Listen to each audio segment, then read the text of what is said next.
Olá, eu espero que você esteja pronto para participar mais uma vez da Escola Bíblica Dominical.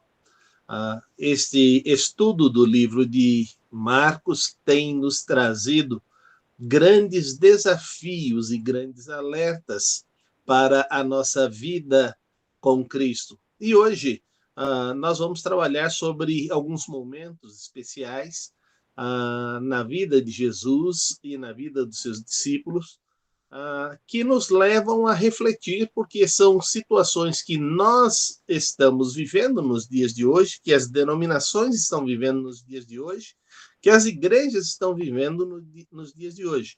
E por isso, então, uma das coisas que eu quero que você tenha na sua mente e no seu coração: quem é Jesus na sua vida? O que ele é? O que ele representa? Que espaço ele ocupa? Então, eu gostaria que você ficasse com esses pensamentos, porque vai girar muitas coisas em volta disso. Eu espero que nesse domingo, quando você estiver participando da Escola Bíblica Dominical, você em algum momento tenha esse tempo para crescer na palavra de Deus e que você possa ser tremendamente abençoado. Hoje, quando nós estamos gravando, boa noite, pastor Cristiano, irmã Beth, irmã Emilce.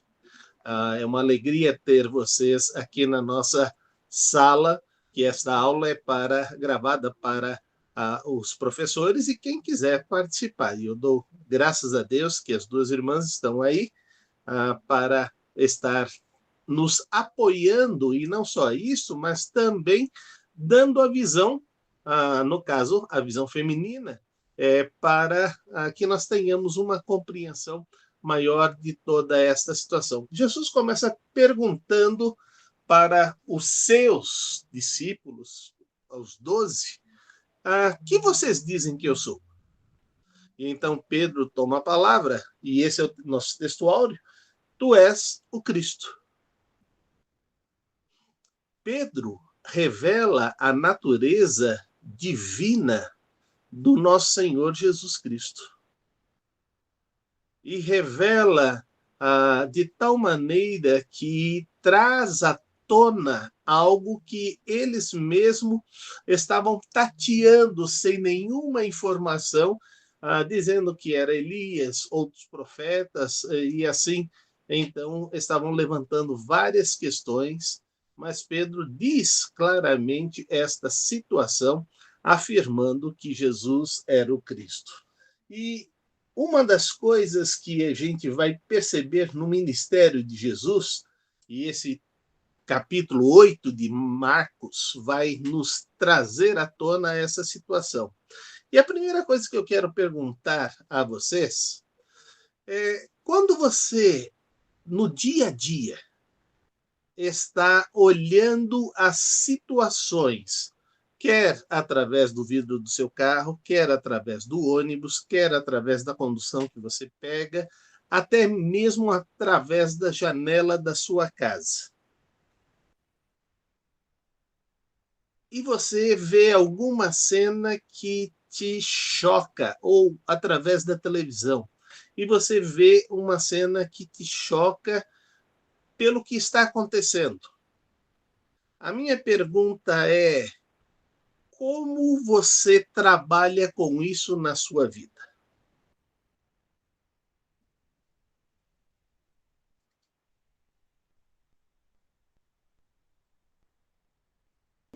Ah, a gente tem encarado situações bem complicadas hoje em dia, né? Digo até mais pela televisão, do que tanto pela janela do carro, né? A gente tem tido ainda muitas notícias trágicas, né? Acho que o que mais choca a maioria das pessoas, e me choca também, são casos de violência familiar, né? Tanto assassinato de filhos, agressão em mulheres, assassinato já de maridos, que eu já vi também. E são situações que a gente vê que realmente o mundo está caminhando por problemas e situações cada vez mais difíceis, né? Cada vez mais duras. Então, uma das posturas que eu tenho tomado primeiro é orar e também perguntar ao Senhor, né, como que Ele quer que eu aja em cada uma dessas situações, quando são situações, inclusive, que estão ao meu redor, né? Então, são algumas das posturas que eu tenho tomado. Obrigado, pastor Eu Cristiano. também, eu também tenho visto, fora essas situações que o pastor Cristiano citou, que tem feito parte do nosso dia a dia, infelizmente. Essa questão da guerra da Ucrânia tem me impressionado muito. E essa semana eu vi o vídeo que o pastor Anatoly gravou sobre o Seminário Teológico Batista da Ucrânia, ali naquela cidade, eu não me lembro o nome, todo destruído pelas bombas. E eu fiquei chocada, porque ali é uma casa de profetas, como nós costumamos citar aqui a Teológica de Campinas, a Teológica de São Paulo, o Seminário do Sul, lá no Rio, do Norte, a gente chama de casa de profetas, né? E aquela cena me impressionou muito, e essas coisas trazem muita preocupação para os nossos corações. E eu não posso fazer nada, a única coisa que eu posso fazer é orar, pedindo a Deus que essa guerra termine. Então, esses fatos, além de outros, deixam a gente bastante preocupada e chocada. Eu também vou falar que me preocupa muito, às vezes eu fico pensando, será que é já um sinal aí, a vinda de Cristo, porque as coisas têm ficado num ponto assim, sem controle dos nossos governantes. Ou também, eu vejo que ninguém quer controlar, ninguém está nem aí com os problemas alheios, cada um está pensando mais em si, o amor esfriando, ninguém se preocupa se um vizinho tá passando mal, se não está. Eu acho assim que a maioria está se olhando para si próprio, mesmo às vezes na gente, a gente pega isso também, né? Eu fico pensando, só me resta orar e pedir a Deus, e muitas vezes a gente olha uma cena aí, algo que vê na televisão, te choca tanto que não está longe de acontecer, talvez na nossa família também, né? Então a gente tem que orar muito um pelos outros e tentar ajudar e estar na pele do outro, porque quem está do outro lado talvez não sinta a dor do outro, né? Então, mas a gente tem que procurar entrar. É difícil? É difícil a gente entrar na dor do próximo, mas procurar ser mais solidário, principalmente em oração, pedindo a Deus ali e tentando ajudar. Obrigado pela participação de vocês. Começando nos versículos do capítulo 8, nos versículos de 1 até o versículo 9, nós vamos ver Jesus trabalhando e ensinando a palavra de Deus. E é interessante que quando ele está lá ministrando horas e horas a este povo, Jesus olha e viu que eles não tinham o que comer. E Jesus chama os seus discípulos e diz: eu tenho compaixão deles. E logo depois que ele diz: eu tenho compaixão deles, porque eles estão há 3 dias ouvindo eu falar, não é 3 horas, que a gente já acharia uma eternidade, é 3 dias, né? Que eles estão ouvindo eu falar e não tem nada para comer. E se eu mandar, para casa com fome, pode desfalecer no caminho. Essa é a preocupação de Jesus. Jesus estava preocupado com o alimento espiritual, já havia transmitido o alimento espiritual, e agora Jesus olha para a necessidade deles. E então Jesus fala para que os seus discípulos os alimentem. Essa não é a primeira multiplicação. Esta é a segunda multiplicação. Mas olha que coisa interessante estes versículos a partir do 4. Vamos ver até o versículo 6. Alguém leia, por favor. Os seus discípulos responderam: onde neste lugar deserto poderia alguém conseguir pão suficiente para alimentá-los? Quantos pães vocês têm? Perguntou Jesus. 7, responderam eles. Ele ordenou que a multidão se assentasse no chão. Depois de tomar os 7 pães e dar graças, partiu e os entregou aos seus discípulos, para que os servissem à multidão. E eles o fizeram. Até o 8? E o 8 vai falar dos peixes, né? E então Jesus manda distribuir. Mas parece que não é uma lição que já havia sido dito, que eles já haviam participado. Eles já tinham visto que Jesus tinha multiplicado os 5 pães e os 2 peixes. E agora são 7 pães. Então, o que eu gostaria que você tivesse em mente é que o Senhor está dizendo: você que é meu filho, o quanto de compaixão você tem. Porque se você não tem compaixão pelas pessoas, como é que eu vou poder te usar? Como é que eu vou poder trabalhar em sua vida? E então aqui eu tenho 2 perguntas. As 2 perguntas são: o ensino de Jesus mudou? O que mudou em sua vida? Essa é a primeira pergunta. No ensino de Jesus, o que mudou em sua vida? E a segunda pergunta: o ensino de Jesus, que a sua igreja, qual o ensino de Jesus que a sua igreja tem colocado em prática, que destaca? Então, quero ouvir pelo menos 2 opiniões. Bom, eu vou responder só a primeira, porque eu sou pastor da igreja, então eu tenho sido uma das principais peças ali nas mãos do Senhor para transmitir o ensino. Então, não vale a pena, é desvantagem eu chegar e falar do ensino que a igreja tem transmitido. Eu prefiro que as alunas falem para saber se o que está sendo transmitido está sendo aprendido, né? Então, vai ser um teste para mim também. Mas, a respeito da primeira questão, como é fundamental e como tem sido fundamental para mim entender cada vez mais 2 aspectos do ministério de Jesus e da ação de Deus para conosco, que é a compaixão e a graça. Estava compartilhando hoje no estudo bíblico que a gente estava tendo em uma empresa sobre essa questão da graça, de realmente entender que tudo é graça nas nossas vidas.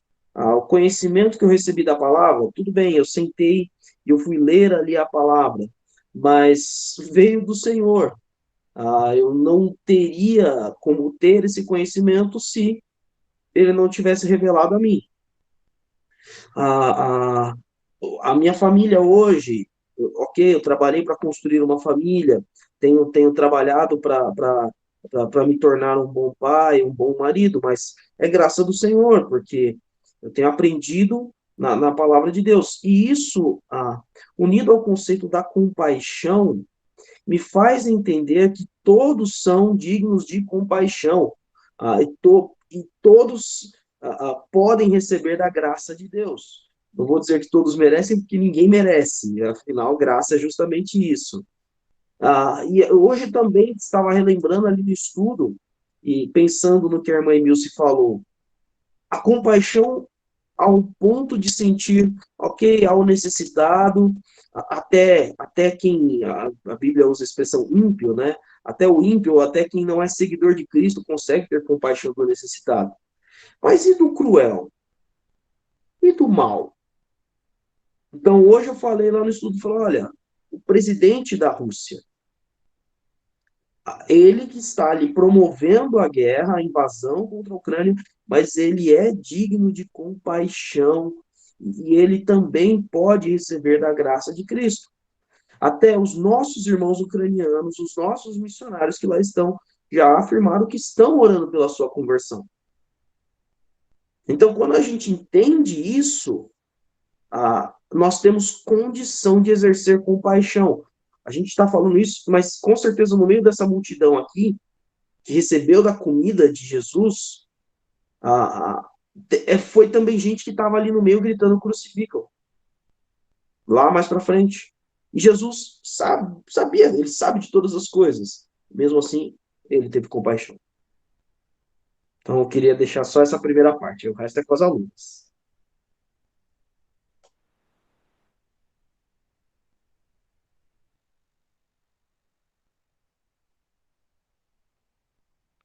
Essa questão de compaixão é bem complicada, porque, como o pastor Cristiano acabou de citar, os missionários ucranianos sofrendo toda aquela violência, mas estão orando pelo Vladimir Putin. E eu já me peguei fazendo isso também. Até me surpreendi, porque existe um sentimento tão terrível contra essa situação toda, principalmente para o lado da Rússia, não é? Porque o planeta todo está vendo as coisas injustas que estão acontecendo. Então, essa questão da compaixão tem que ser trabalhada no nosso coração pelo Espírito Santo, porque não é fácil. Mas eu já me peguei também orando a Deus para que Ele transforme vidas que sejam, mesmo que sejam aquelas vidas que estão provocando o mal. Eu vou falar o que eu tenho aprendido com o meu pastor. Eu tenho aprendido muito do amor de Deus. Eu tive uma transformação muito grande nesses longo desses anos, né? Principalmente desde o perdão, de ser uma pessoa saber perdoar, amor ao próximo, compaixão, desde que vida eterna, que eu aprendo, que mais? Nossa, ter um amor pelas pessoas, eu digo assim que eu fui transformada, uma mulher lapidada, pensa em mim assim, de ter um coração meigo, depois que a gente aceita Jesus como o nosso único e verdadeiro Salvador, a gente pensa aqui fazer a diferença, e eu tenho muito aprendido isso na igreja, com meu pastor, assim, do amor de Cristo, que Jesus, para mim, desde o ar que eu respiro, o meu caminhar, minha oração, faço oração desde a hora que eu acordo até a hora que eu vou dormir, estou pensando nos meus irmãos, na minha família, nos meus amigos, naqueles que eu não conheço. Quando cheguei agora, eu vi no jornal passando lá, moradores de rua, como a gente se sente uma coisa muito grande ali, querendo ajudar todos. Infelizmente, a gente não pode, mas isso já é um amor de transformação que eu aprendi com meu pastor, dessa transformação grande da vida de Cristo. Enfim, é isso que eu tenho para falar. Eu aprendi muita coisa. Muito obrigado. Uma das coisas que nós temos que estar pensando é que muitas vezes a gente quer estar numa situação de querer ver alguma transformação, mas a gente tem que estar pensando que essa transformação já aconteceu. Jesus vai passar por um episódio que começa no versículo 10 até o versículo 13, que leva a Jesus a tomar uma decisão diferente de tudo que Jesus faz. E vamos tentar entender esse ponto. Alguém lê para mim de 10 a 13 do capítulo 8.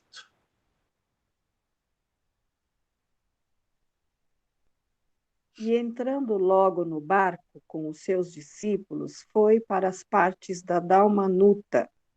E saíram os fariseus e começaram a disputar com ele, pedindo-lhe para o tentarem um sinal do céu. E suspirando profundamente em seu espírito, disse: Por que pede esta geração um sinal? Em verdade vos digo que a esta geração não se dará sinal algum. E deixando-os, tornou a entrar no barco e foi para o outro lado. Muitas vezes nós nos pegamos pedindo esse tipo de ação da parte de Deus na nossa vida.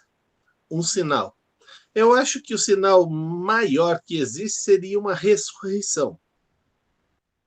E duas irmãs passaram por esse privilégio. Viram Lázaro sendo ressuscitado. E tiveram o privilégio de ter Lázaro de novo em casa e viver mais tempo com ele. Mas certeza é de que Lázaro está morto. Então, se você for ver, a maioria das bênçãos e dos milagres que Jesus fez não foram milagres que eles tiveram durações. As pessoas que estavam leprosos passaram a ser limpos, as pessoas que não tinham visão passaram a enxergar, as pessoas que tinham algum problema de mobilidade passaram a ter mobilidade total.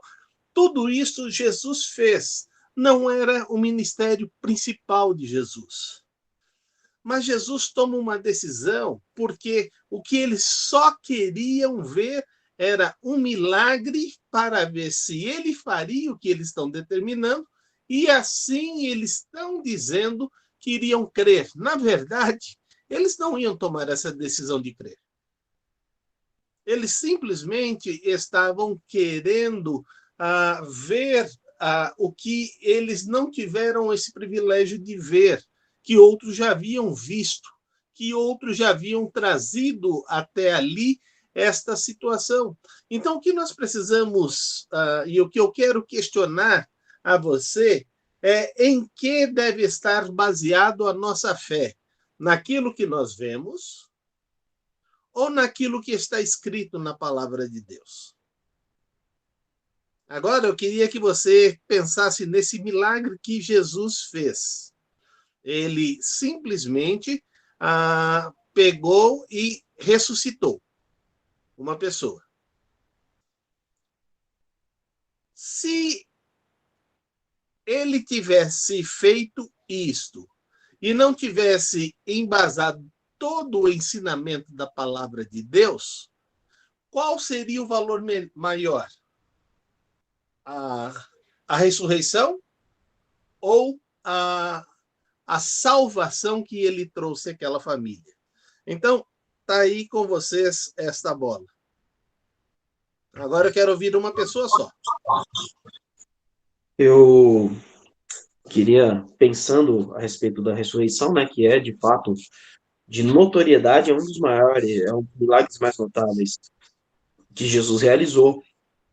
Seus discípulos também realizam da mesma forma, os profetas do Antigo Testamento também realizaram.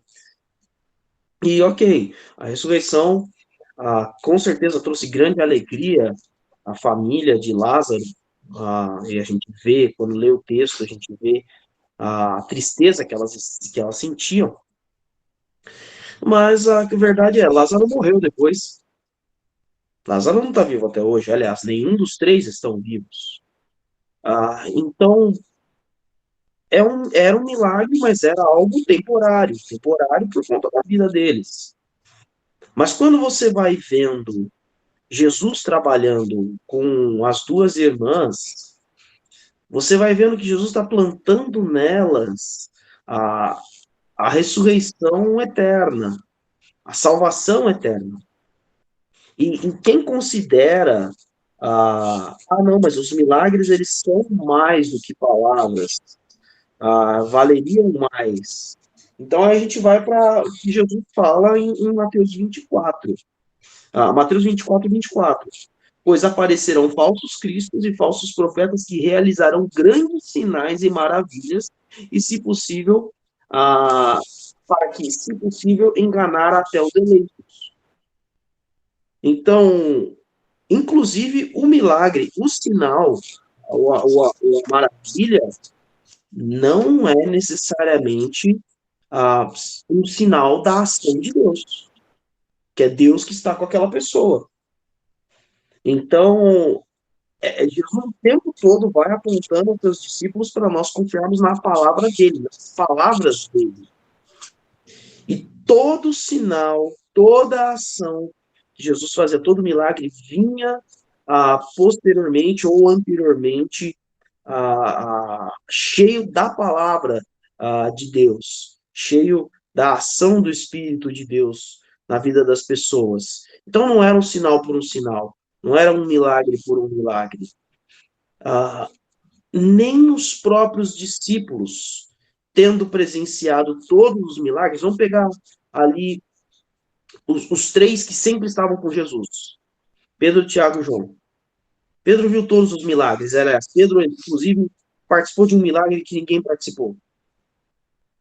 Chegou no dia, desculpa a expressão, na hora do vamos ver, ali no Getsemane. O versículo que a gente leu fala, Pedro assumiu, tu és o Cristo. Ali no Getsemane, na hora da prisão, foge todo mundo. Pedro nega. Mas não viu todos os milagres? Mas não viu todo o poder? O que fez com que Pedro permanecesse em Cristo, mesmo após a ressurreição, você vai ler na Bíblia que Jesus restaura a Pedro. E Jesus restaura a Pedro por meio da palavra. Então, nós temos que entender como a palavra tem que ser a base da nossa fé.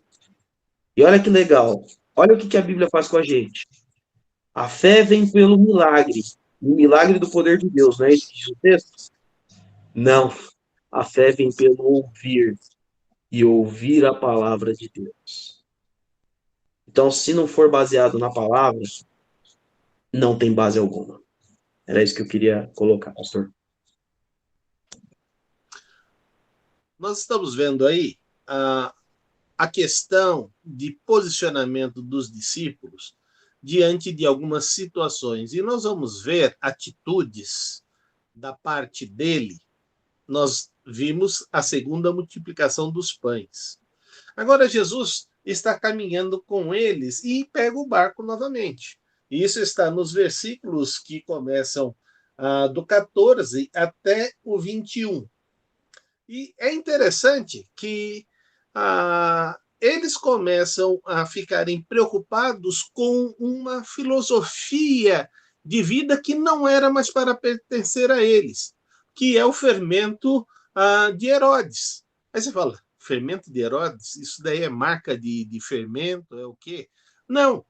Fermento de Herodes era um conceito de vida que diz o seguinte: o que é importante é você ter as coisas para estar bem. E se você tem as coisas para estar bem, a sua vida está bem.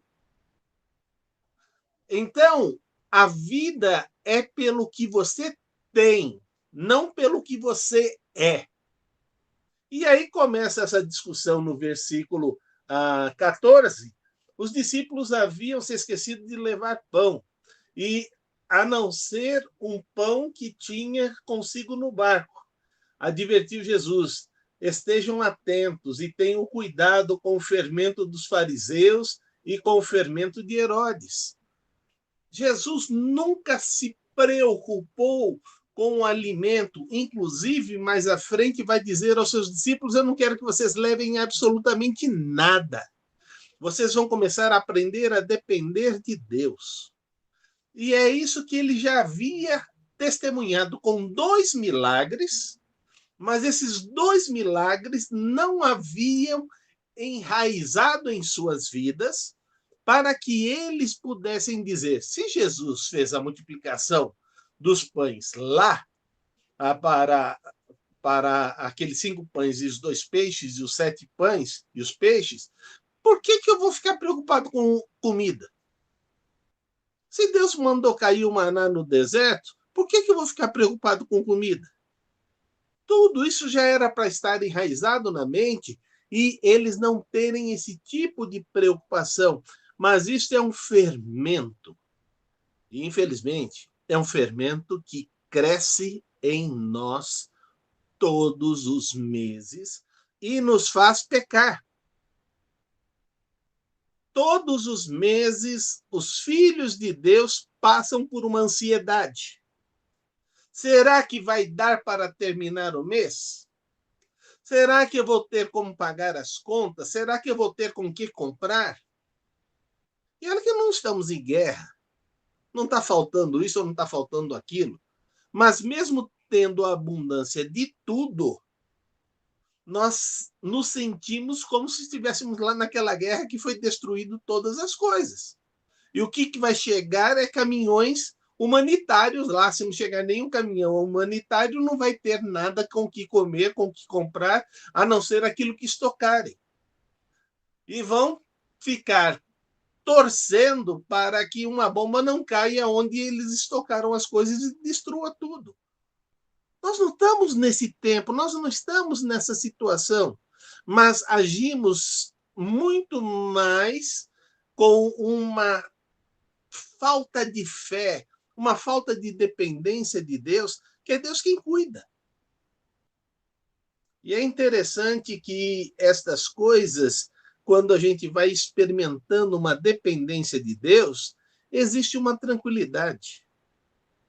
Eu tenho visto na minha própria vida como Deus cuida.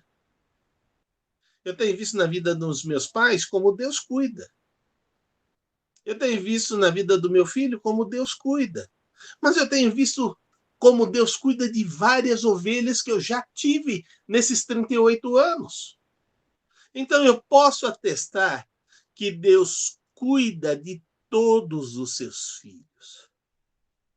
A única coisa que não acontece no cuidar de Deus é quando nós não temos nenhuma informação. Como uma ovelha na Jerusalém que ficou nos dias do final do ano comendo pipoca porque era a única coisa que ela tinha em casa. Quando ela nos trouxe a informação, imediatamente a igreja foi em socorro dela e colocou todo o alimento que ela precisava dentro de casa, inclusive para celebrar a virada do ano, podendo fazer uma ceia. Então, o que eu quero te dizer é que a família de Deus é enorme. E quando o nosso pastor fala lá na igreja, você tem a oportunidade de comprar esse óleo e trazer, tem a oportunidade de participar da cesta, é o meu privilégio de Deus me usar para suprir alguma coisa em algum lugar que eu não sei qual é a necessidade, mas vai chegar no tempo certo. E eu não posso me esquivar de ter esse privilégio na minha vida. Eu nunca precisei, mas eu sei que se um dia precisar, Deus virá ao meu socorro e virá através dos meus irmãos. E é isso que é importante, mas se eu não entender que isto é o que eu devo praticar, como que eu vou receber? Mas é interessante que Deus diz, melhor é dar do que receber. Então, ele está nos levando a um desafio de não nos apegarmos, não nos aferrarmos às coisas que possuímos, pois elas não trazem nenhuma segurança. Nenhuma segurança. A irmã Emilce acabou de dizer que a casa de profetas está lá arrasada. Mas não teve guerra, e lá perto de Bafatá, não lembro qual foi a cidade, o país ali, houve um tsunami que também devastou a casa de profetas, alguns meses lá atrás, ou até talvez um ano e pouco. Então, o que eu quero te dizer é que não existe segurança nenhuma. Um pastor da Igreja Batista do Guanabara, do Jabaquara, aqui em São Paulo, ele disse para a esposa: eu vou tomar banho. E eles ouviram um estrondo muito grande. Quando ele abre a porta do banheiro da casa dele, não tem mais banheiro. A asa do avião bateu no prédio e quebrou toda aquela quina do prédio. E ele ficou sem banheiro, só com a porta. Se ele tivesse ido algum minuto atrás, o pastor já teria morrido. Então são coisas que a gente fala assim: que segurança há? Eu não vou pegar avião porque cai. O avião pode cair em cima de você e você não pegou o avião, mas morreu de avião. Então as coisas acontecem como aquelas pessoas que estavam no prédio lá, no avião da TAM, que bateu e entrou no prédio aqui em São Paulo. Pode ser que eles nunca tivessem voado, mas morreu de avião. Então, nós temos que ter em mente que as coisas são muito efêmeras, mas nós temos o privilégio de sermos participantes. Então, o Senhor está dizendo bem claro: não esteja preocupado com o que você tem de comer. Não esteja preocupado com a sua vida, com o que você há de vestir, mas esteja preocupado em aproveitar e viver das delícias da vida abundante e da vida eterna, sendo um participante do reino de Deus, perguntando constantemente a Ele: o que é que o Senhor, como o Senhor quer usar a minha vida? E se você fizer essa pergunta constante, você vai ver todas as bênçãos que o Senhor está colocando para você o tempo todo. Agora eu gostaria de que alguém lesse os versículos de 22 a 26. É um outro milagre que Jesus vai fazer.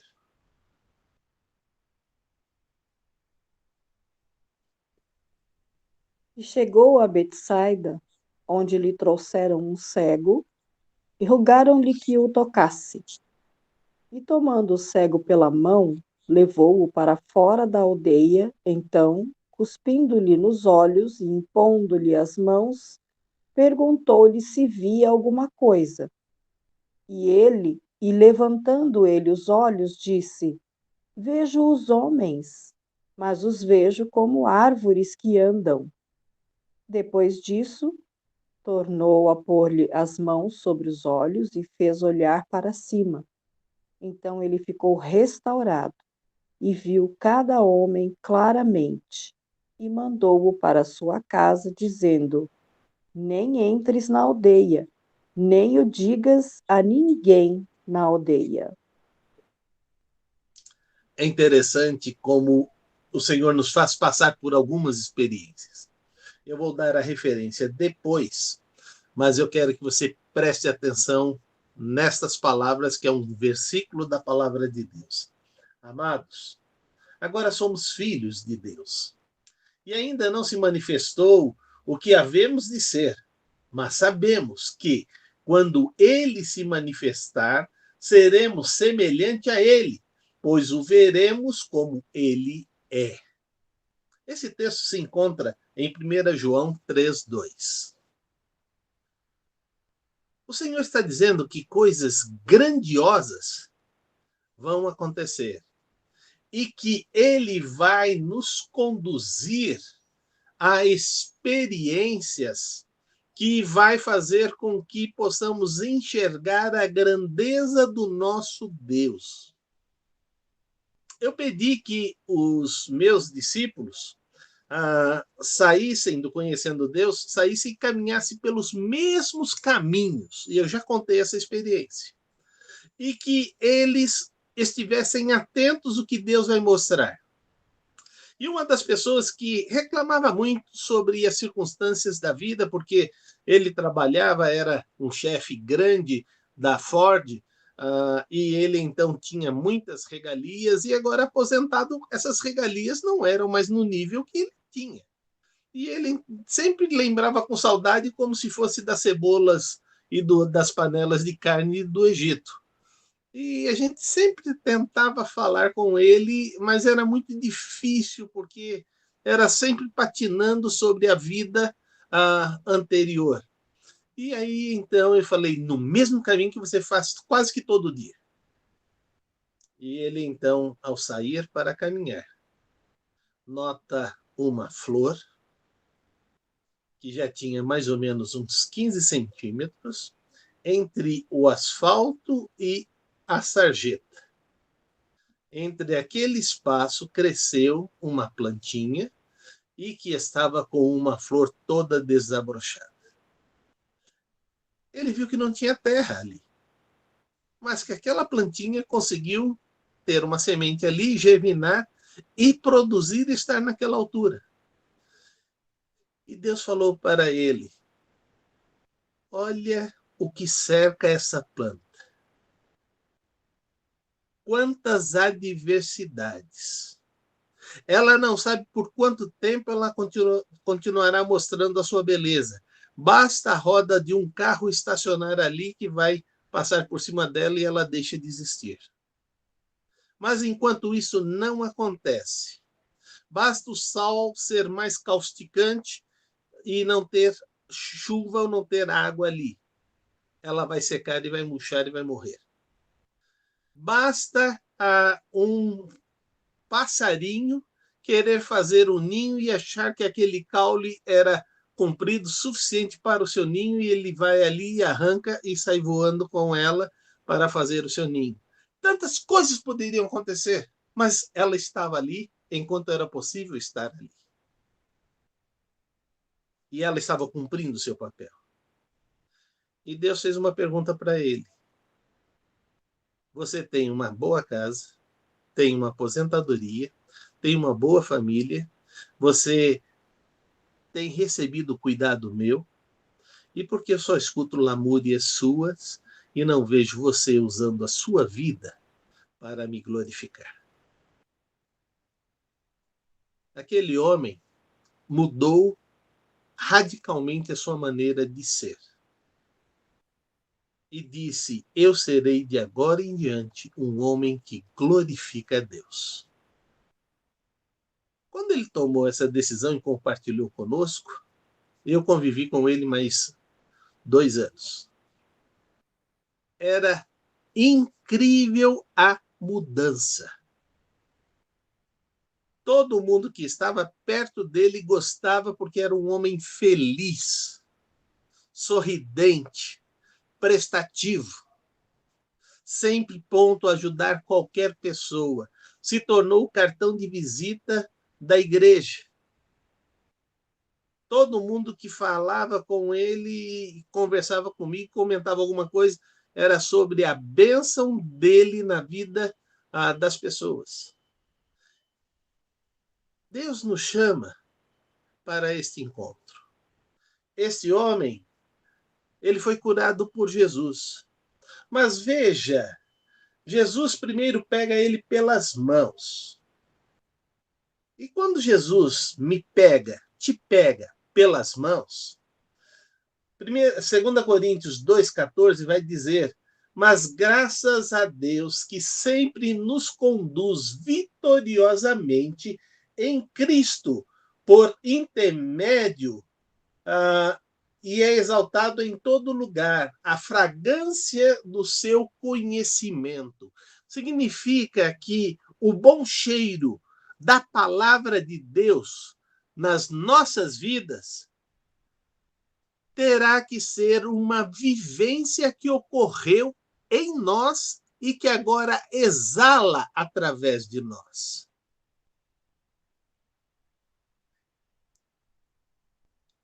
Outro texto vai dizer que eu sou a carta escrita de Deus à humanidade. E eu tenho que fazer uma pergunta constantemente a mim. como eu estou me apresentando às pessoas no mundo. Eu tenho procurado tentar ser constante no meu agir.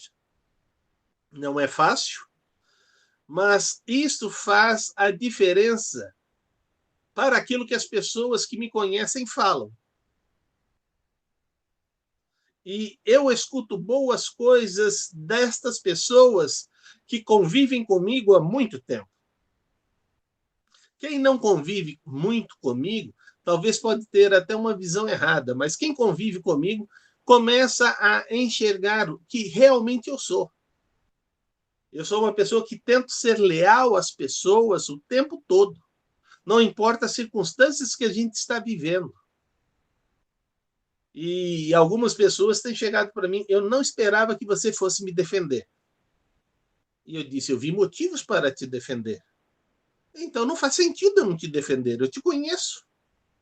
E é necessário a gente fazer isso. Mas aqui está falando de Deus, que ele me toma pela mão e me conduz vitoriosamente. Por isso que Paulo vai dizer lá na frente, tudo que eu sou é porque a graça de Deus opera em minha vida. Eu não sou por causa do que eu tenho, eu não sou pelo que eu faço, mas eu sou porque a graça de Deus opera em mim. Mas veja a outra expressão. O Senhor, quando eu estou completamente rodeado, tumultuado com todas as questões, o Senhor me leva para fora. Como ele levou esse jovem para fora. Saiu daquele tumulto. Ele diz, vem agora conversar comigo. E o texto da palavra de Deus diz que existem alguns momentos que a gente pode usar. Entrar no nosso aposento, fechar a porta e falar em pensamento com Deus. Esses momentos serão ímpares. Vocês devem ter já assistido Quarto de Guerra. Era o lugar e a marca da mulher que entendeu uma coisa que eu queria que vocês entendessem hoje. O que eu posso fazer pela Ucrânia? O que você pode fazer, ninguém pode fazer. Deus lhe deu a arma mais poderosa. E sabe qual é? A oração. Então eu não posso só orar. Se eu orar, esse templo treme. Esse templo tremerá. Se orar, veremos a salvação de vidas. Então, quando eu oro, quando você ora, move-se os céus e a terra. E o próprio Deus que tem todo o poder age. Então não é só, é o que eu posso fazer de melhor. É dobrar o joelho e orar. Porque quando eu dobro o joelho e oro, eu estou com o meu canal aberto, falando com o meu Deus.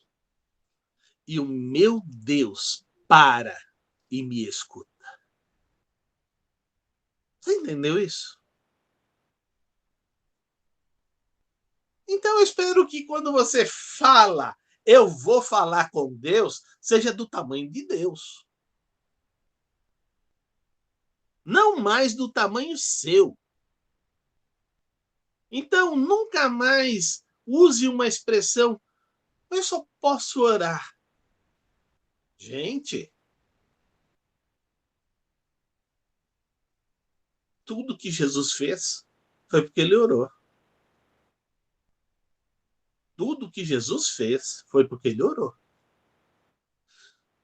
Se o próprio Deus encarnado usou da oração e nos ensinou como falar com o Pai, que maior bênção, que maior ferramenta nós temos na mão. Então, a lição de hoje está nos levando a entender que o nosso Pai, em secreto, sempre nos escuta.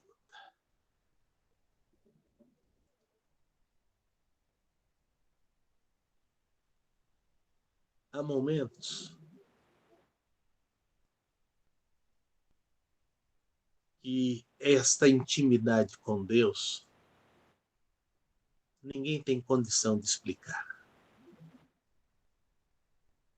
Só você e Deus que sabe. Não importa o que as pessoas estão falando, olhando, te julgando, não importa.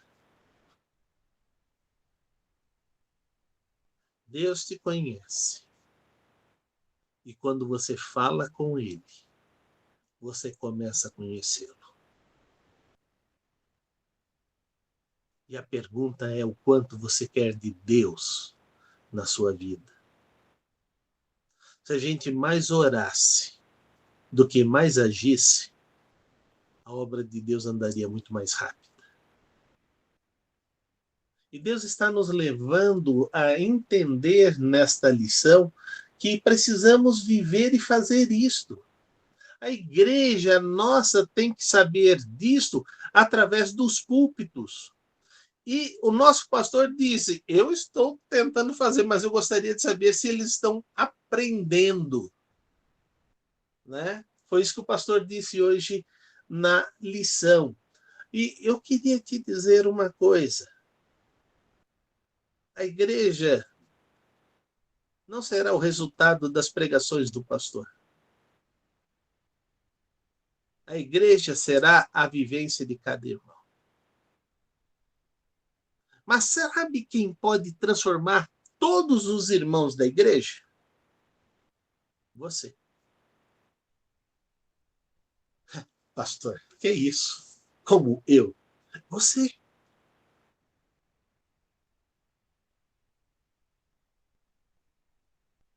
Uma pessoa disse uma frase. Sabe qual foi a frase? Me dê um ponto de apoio e eu movo o mundo. Eu não preciso nem do ponto de apoio, porque quem está em mim é mais poderoso. E foi ele que criou o mundo.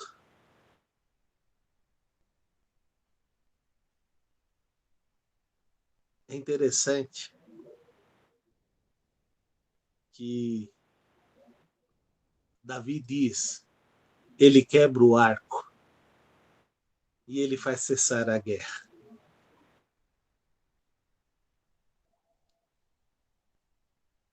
Neste seriado Reis que está passando, eu vi ali uma cena que parece que o exército de Israel sempre está totalmente despreparado.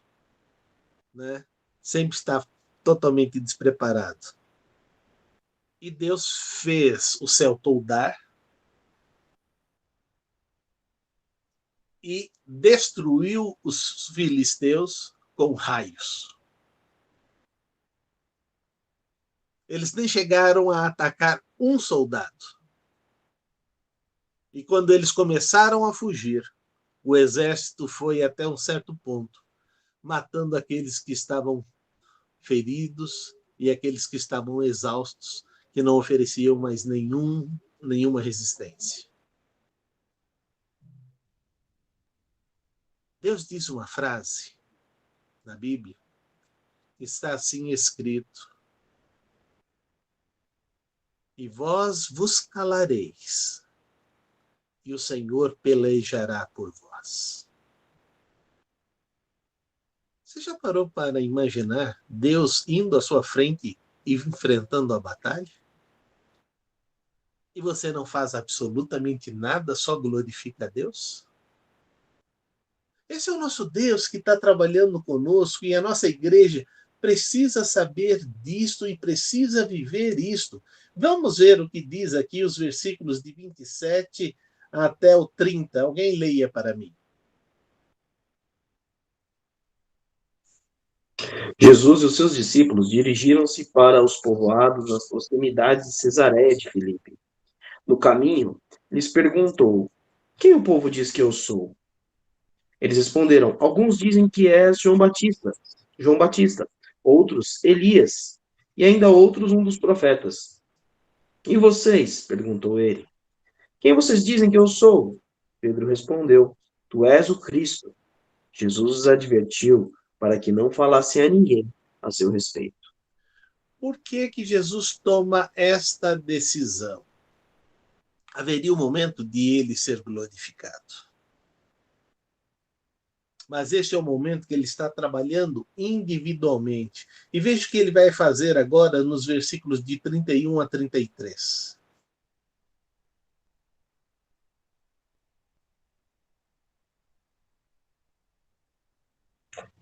Então, ele começou a ensinar-lhes que era necessário que o Filho do Homem sofresse muitas coisas e fosse rejeitado pelos líderes religiosos, pelos chefes dos sacerdotes e pelos mestres da lei, fosse morto e 3 dias depois ressuscitasse. Ele falou claramente a esse respeito. Então Pedro, chamando-o à parte, começou a repreendê-lo. Jesus, porém, voltou-se, olhou para os seus discípulos e repreendeu Pedro, dizendo: para trás de mim, Satanás, você não pensa nas coisas de Deus, mas nas dos homens.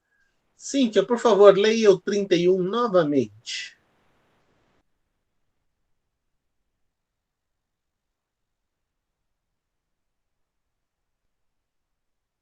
Oito 31, Cíntia. Consegue?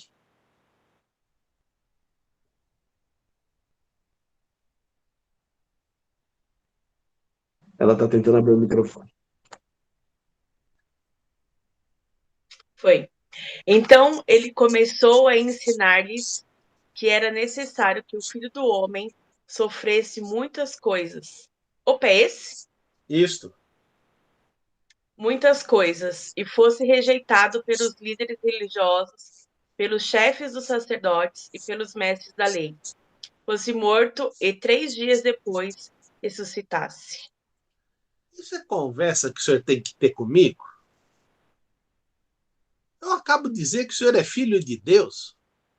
E o senhor me fala que vai morrer? Esse é o âmago de toda a questão. Se Jesus não tivesse morrido por nós, ele não teria se tornado o nosso Salvador, Senhor e Mestre.